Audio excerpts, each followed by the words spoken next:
You're listening to the I'm Busy Being Awesome podcast with Paula Engebretson, episode number 248. Hey, everybody. Welcome back to the podcast. I hope that wherever you are listening to this today, you are having a truly awesome day. We just got 12 inches of snow dumped on us overnight in Minnesota, which was the thing. So I hope you do not have a good foot of snow that was just dumped on you. But thank you for tuning in. Seriously, I so appreciate all of you for making the time to listen to this podcast. I know you are busy, awesome humans, and I don't take your time lightly. So thank you for listening. I am so glad you're here.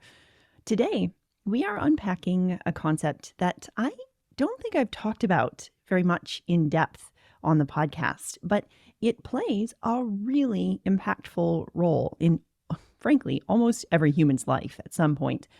And as we will explore throughout the episode, I think it plays an especially prominent role for those of us with ADHD brains. And the topic that we're unpacking today is the shame-blame cycle. Now, what on earth am I talking about here? Well, let me ask you this. Have you ever found yourself in some sort of spiral of self-criticism or negative self-talk after something goes quote unquote wrong? Some sort of mistake happens and we're thinking to ourselves, oh my gosh, I can't believe this just happened. These are the shame spirals, right? And we're kind of beating ourselves up.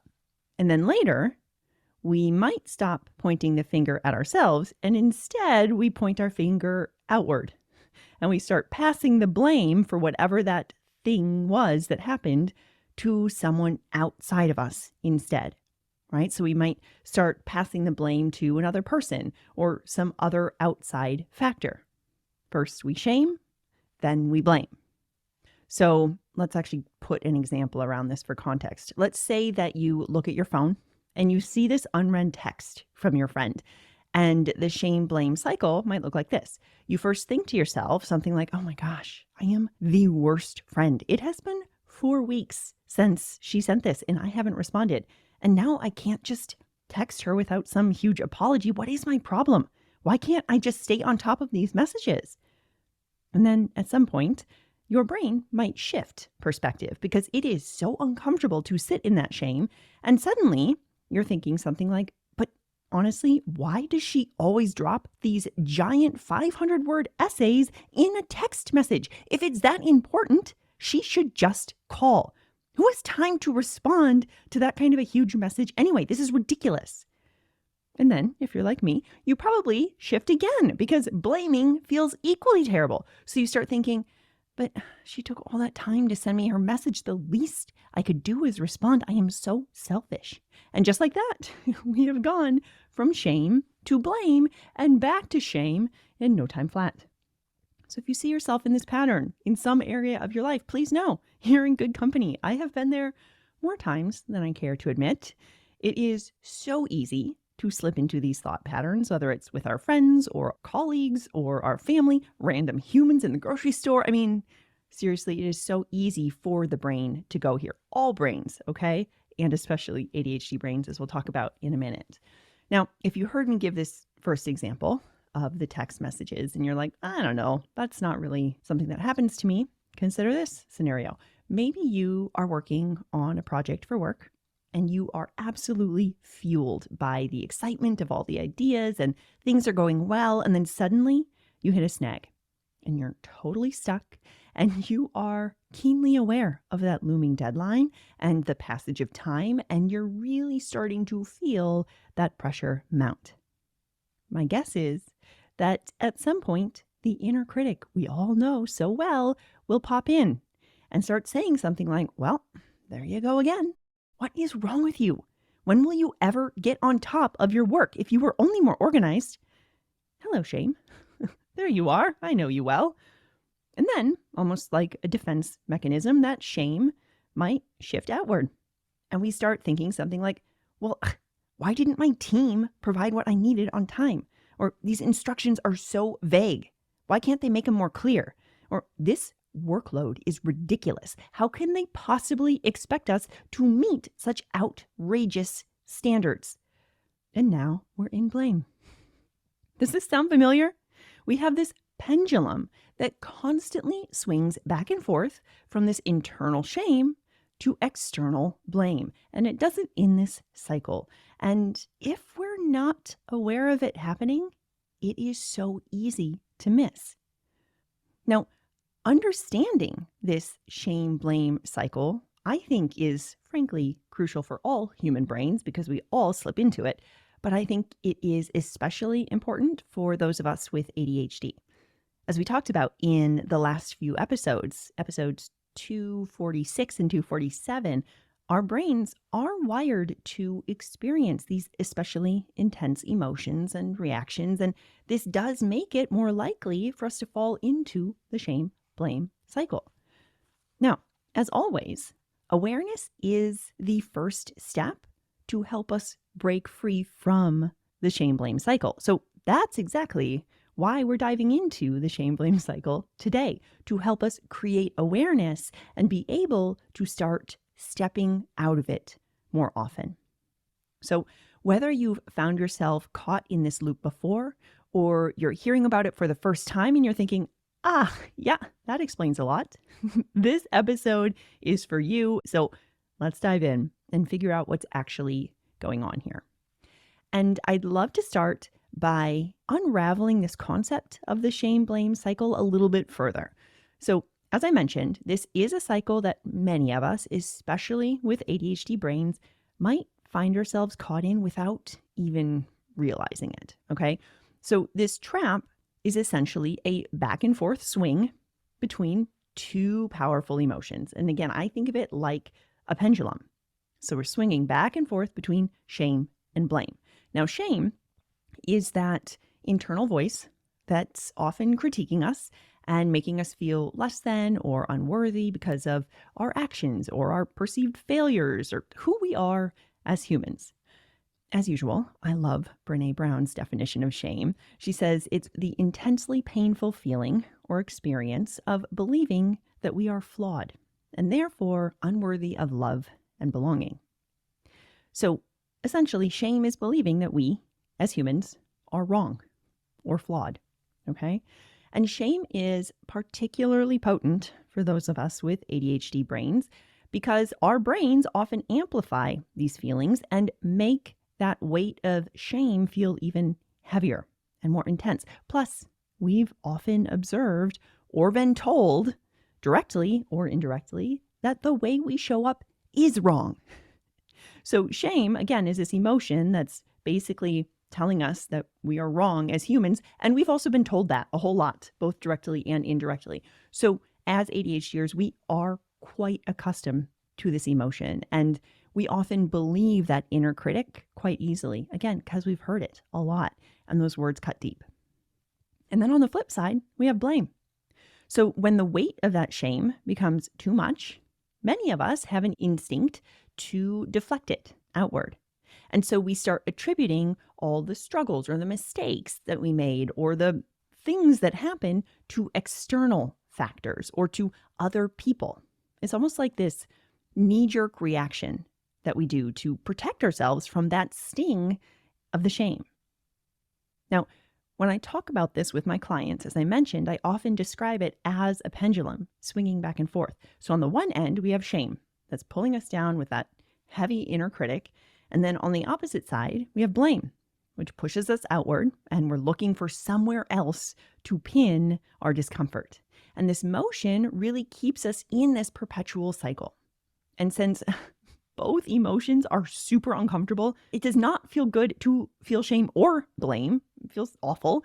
Because they're so uncomfortable to be in both, we are rarely willing to slow down and be in either one so we can create space for self-reflection, for growth, for figuring out what's actually going on here. Instead, we keep bouncing back and forth from one to the other because they're so uncomfortable. Now, the psychological toll of getting stuck in this loop is really significant, okay? It can heighten our feelings of anxiety. It really wears away our self-confidence and our self-esteem. It can add even more obstacles, even more layers to the complexity of our relationships. It can really have a big impact. And I know that this sounds super doom and gloom. You're like, that's great, Paula, thanks.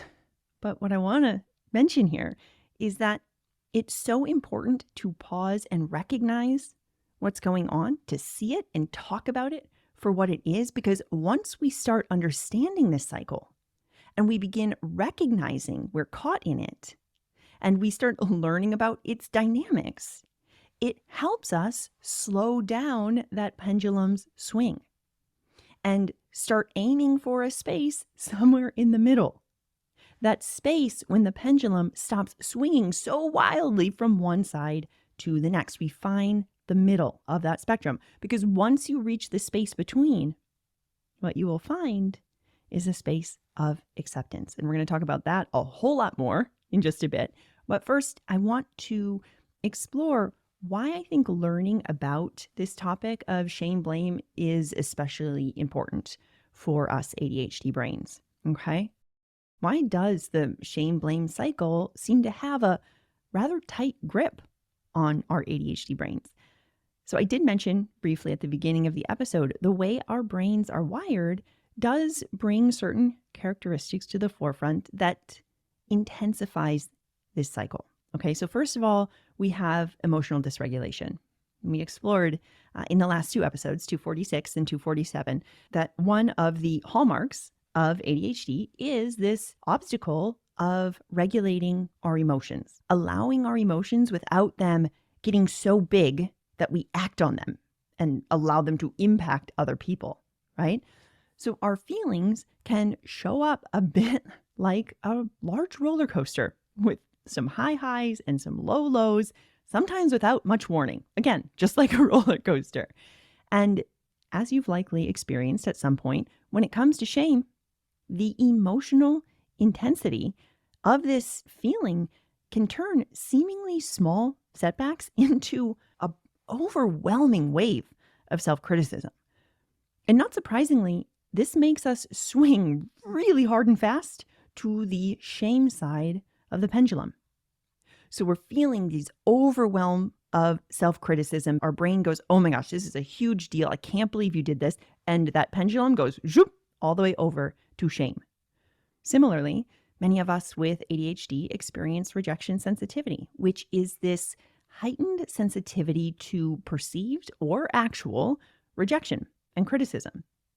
Honestly, it's like having this emotional amplifier, and it turns the volume up to 11 on negative feedback, again, real or imagined. And as we know, this intense feeling of rejection can quickly lead to a very strong feeling of shame. It can really engulf us. And in an attempt to essentially shield ourselves from this pain of the shame, many of us will quickly swing that pendulum to the other side, over to blame as a form of self-protection. So rather than feeling the vulnerability of rejection, we instead reject others by blaming them for being wrong or doing it wrong. And if you want to dive further into rejection sensitivity, by the way, I have a whole episode on it. I will link to it in the show notes so you can check it out. And then finally, as ADHD brains, many of us need to contend with cognitive flexibility, or rather cognitive inflexibility. We are not super flexible brains, and this shows up in so many different ways. But with this current exploration of shame blame, we might notice it especially in our inflexible thinking patterns. So for example, a lot of us navigate both perfectionism and black and white or all or nothing thinking. So with perfectionism, we have this pursuit of perfection or flawless results or doing the very best. And this pursuit, not surprisingly, sets very unrealistic, often impossibly high bars for ourselves. Okay, so when we set these impossibly high bars and we inevitably fall short of them, it can fuel deep shame. Because we're thinking to ourselves, why can't I just get it right? Why can't I just make it in the way that I expect? I can never meet my expectations. It's never good enough. And this shame can either lead us to continue shame spiraling, which I know many of us do because I hear from you, and we're beating ourselves up, thinking, I can't believe I thought I could do this. What's wrong with me? Why don't I just try harder? Or it might have us deflect and start putting the blame outward. Well, if I had more time, I could have done it right. Or if they didn't have such ridiculous requests, I could have done it better. So perfectionism can further fuel this shame blame. Similarly, you see this happen with black and white or all or nothing thinking. So in this scenario, we often see our situation, whatever it is we're navigating, in extremes without the shades of gray in between. And this often worsens that shame blame cycle. It can make us much more prone to self-criticism and shaming ourselves when we don't achieve the black or white option we had in mind, right? If it's gray, it's not good enough. It has to be either black or white. And again, we're often quicker to externalize the blame when we don't meet these rigid expectations either. So we're blaming someone else for getting in the way or preventing it from happening. Are you with me? Does this make sense? Why our brains know this shame-blame cycle so well? Because if so, then the next step is to help our brains start recognizing some of the most common situations when this shame-blame cycle comes up. Because by doing so, we can start preparing ourselves ahead of time for when it inevitably will. So let's talk about some of the common triggers for that shame-blame cycle as adults with ADHD, okay? So as you listen to the different categories that I'm going to share here, I encourage you to notice which ones sound most familiar to you, okay? And by identifying them here, you're taking that first step to recognizing them when you're out in the quote-unquote wild of real life with other humans. So the first common place where you might notice this shame-blame cycle is at work. In the workplace, okay? Maybe you are juggling multiple projects and despite your best effort, some important email slips through the cracks or something. And you might find yourself in this immediate wash of shame for dropping the ball before then shifting blame to your overflowing inbox or to your unclear priorities from the team because they can't decide. Or maybe you're in a team meeting and you finally get the nerve to speak up and share this idea you've been thinking about, and it's either completely overlooked or outright turned down. Someone's just like, no, that's a bad idea. You might automatically turn inward from that sting of shame. You might beat yourself up for thinking that it was a good idea. You can't believe that you even thought that somebody would like it or what have you. And you might stay there spiraling. But if not, if you don't stay in that trap, you may also shift it outward with resentment toward your colleagues because they have closed minds or they never listen. So we have this shame blame back and forth. Now, of course, these are just two examples. So I encourage you to pause for a minute and think about your workplace. Is there anywhere where you might notice this shame blame cycle pop up often? Or scenarios where you often find yourself in shame or in blame? Look for the opposite as well. Does the pendulum ever swing to the other side? What's going on there? The next common area for the shame-blame cycle is our close relationships. So this could be a romantic relationship, a friendship, your family members, what have you. So for example, maybe you forgot your best friend's birthday party and you realize it and you feel so much shame. You're thinking you're a terrible friend for not showing up and it's just washing over you, right? So much shame. And then all of a sudden, maybe you shift those big emotions and they move outward and you're thinking, but honestly, who still has birthday parties? We're not kids anymore. Shame to blame. Or maybe your partner asked you to swing by the grocery store after work. They were making dinner. They needed some ingredient to finish it off and it totally slips your mind. You're on autopilot as you're driving home and you get home and they ask you for the thing and you just shame spiral. You're thinking, oh my gosh, they went through all this trouble to make dinner. I couldn't even remember to get the stupid sauce. Ugh, I'm so careless. And because being in that shame is so uncomfortable, your body might also shift into blame, might push it outward thinking, well, why didn't they actually call me on my way home? They know I have ADHD. Obviously, I'm going to forget. They should have called me. And why did they have to make this thing anyway? It's not like we don't have other options at home where we do have the ingredients. Ugh. And once again, we're bouncing back and forth from shame to blame. Now, it could also be blame to shame. It can go both ways. I'm just realizing that all of my examples are from shame to blame, but it can go the other way too. Now, there are two other areas where you might find this come up as well. Of course, there's tons of areas where you might find it come up, but these are two other common areas. And I'm going to go through them quickly just for the sake of time. But these two areas are our own internal goals or challenges, things that we want to do, making plans, that sort of thing, and then social interactions more broadly. So let me give you an example. For our internal obstacles, like setting a goal or something, let's say you set a 30-day goal to declutter your space or to stick with a new hobby, and then you're 4 days in and you've stopped. So first you're shaming yourself because you never stick to anything and you can never follow through, before you then suddenly push the blame outward at the lack of time or all the other people who keep pulling for your attention so you never have time for yourself. And we go back and forth from shame to blame.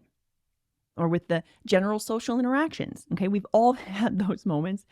Or I've certainly had them. So maybe I'll speak for myself.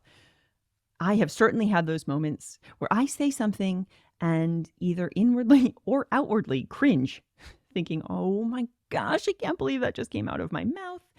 And then I either shame myself for being so stupid for saying XYZ, or blaming the group for being so judgmental and so unwelcoming.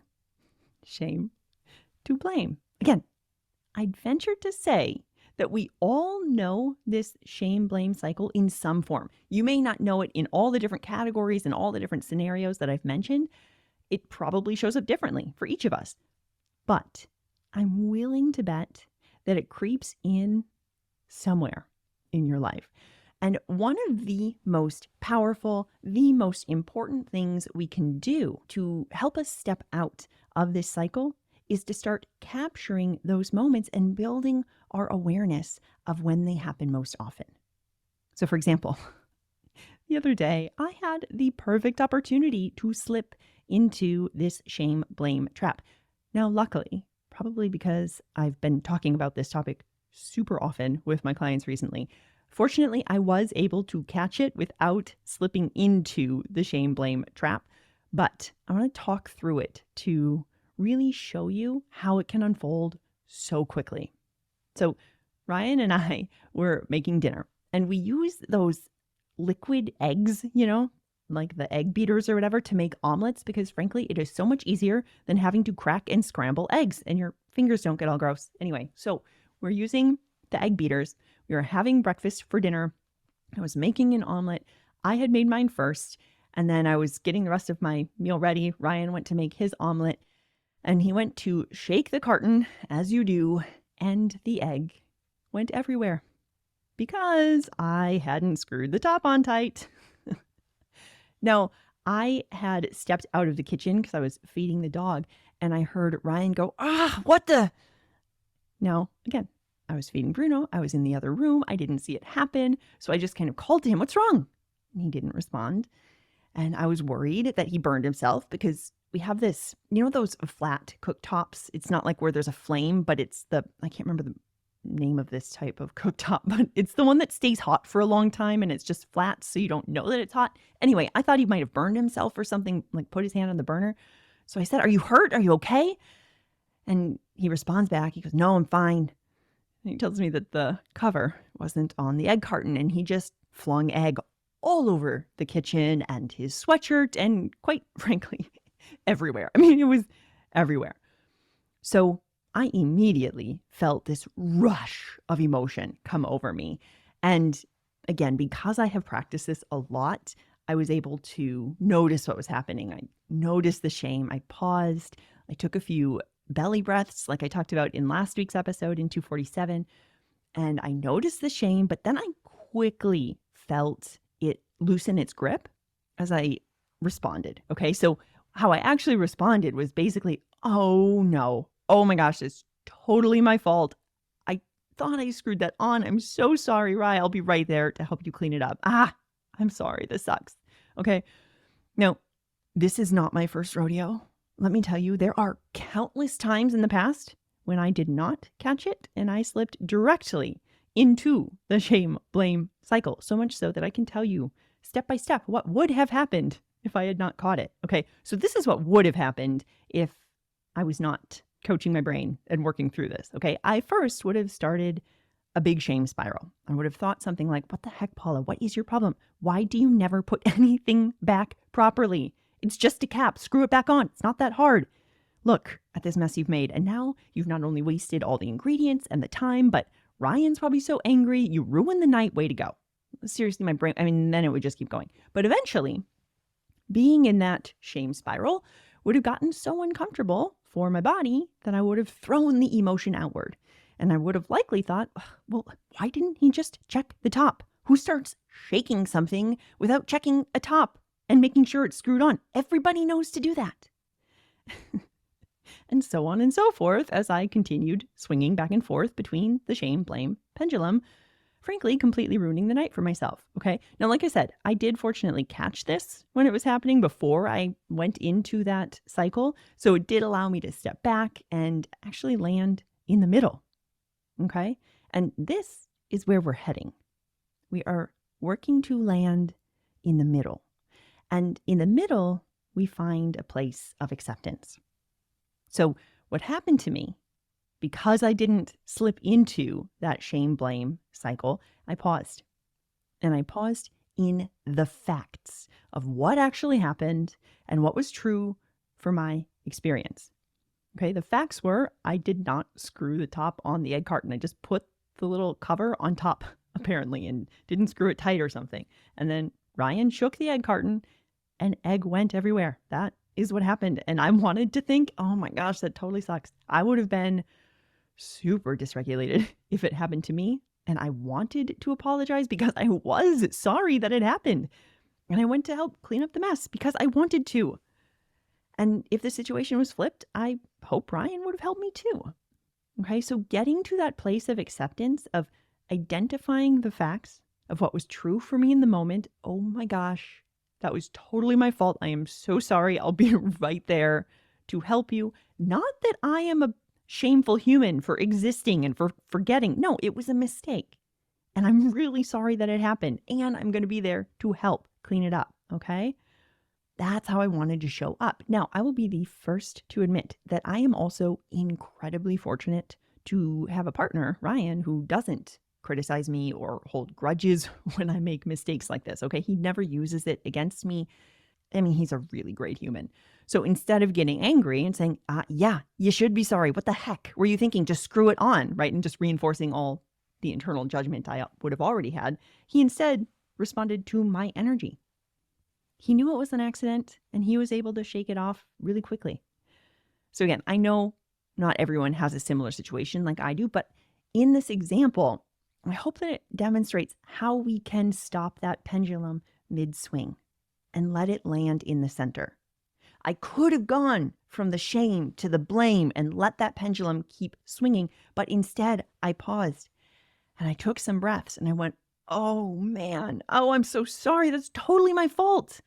I'll be right there, right? We leave shame on one far side. We leave blame on the other. We allow ourselves to rest in the acceptance of what actually happened, of the facts, of what is. And when we can do that and do it without judgment of ourselves or others, that is where the magic happens, my friends.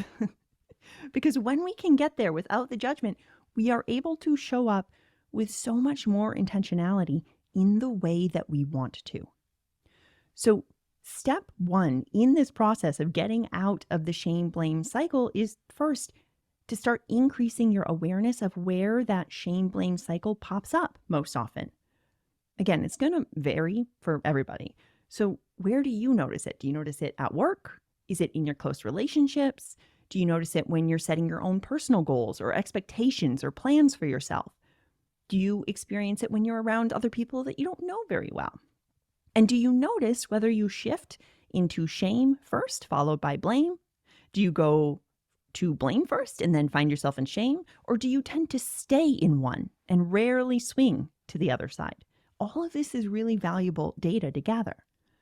Then step two, once you have a better understanding of where the shame-blame cycle comes up for you, we want to find the center of that pendulum. What are the facts?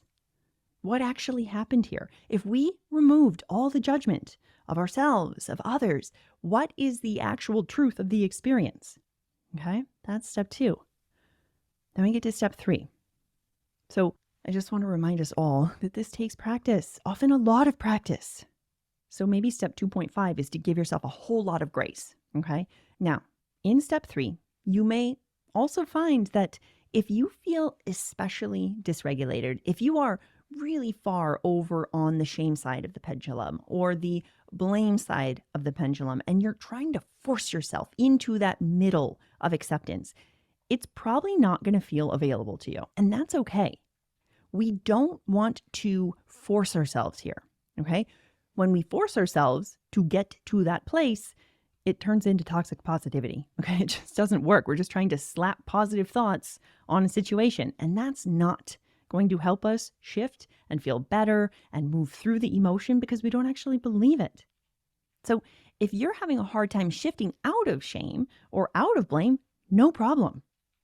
A beautiful next step here is to practice acceptance of where you are. Okay, I'm in the shame blame cycle and I currently am blaming this person for what happened. That's where I'm at. Even this slight shift from thinking, oh, it's their fault that this is happening, to, oh, I think I'm in shame blame here and I really think it's their fault. I'm blaming them for what happened. That is a huge shift. Can you feel that difference in your body? I can. Even when I'm just saying it right here on the episode and I don't even have a specific example, but I can feel that shift in my body. So in step 3, if you notice that you're unable to shift into acceptance from shame or blame, we first want to create acceptance of where we are. Oh, I notice that I am in the shame blame cycle and I'm over here in shame right now. That's where I'm at. Okay. From there, you might skip back to last week's episode, number 247, and use some of the emotional regulation techniques that we talked about in that episode. Allow your body to feel and experience those emotions that come up. They are there for a reason.